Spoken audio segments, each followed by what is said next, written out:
В начале встречи с приветственным словом выступил проректор по цифровой трансформации СГУ имени Петелима Сорокина Владимир Миронов. Далее к студентам обратился руководитель IT-компании Айрат Рамазанов. Перед вами сегодняшними выступаете вы завтрашние, потому что большая часть команды Absolution – выпускники университета. С таких слов он начал свой рассказ. Мы стараемся в рамках университета регулярно, как говорится, передавать знания молодым предпринимателям, молодым специалистам, потому что нам интересно привлечь к себе новых кадров.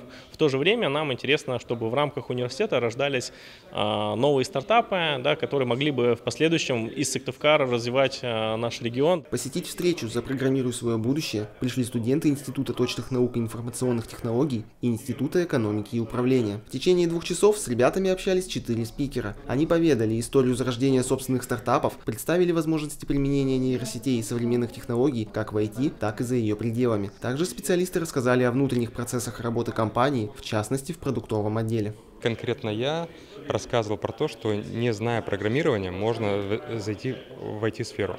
Это как раз продукт-специалист, то есть есть тут бизнес-аналитики, есть продуктовые аналитики, есть тестировщики программного обеспечения. Это все связано с продуктовой темой, да, которая IT-специалистам необходима. Без нее ни одна уважающая IT-компания не работает.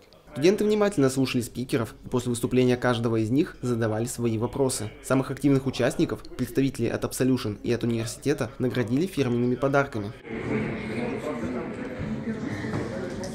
Мероприятие отлично, проводят, так скажем, презентацию каких-то будущих проектов, в которых можно поучаствовать, предлагают стажировку, какое-то развитие, то есть можно увидеть перспективы своего будущего направления, куда-то передвигаться, на что именно учить и на что делать акцент.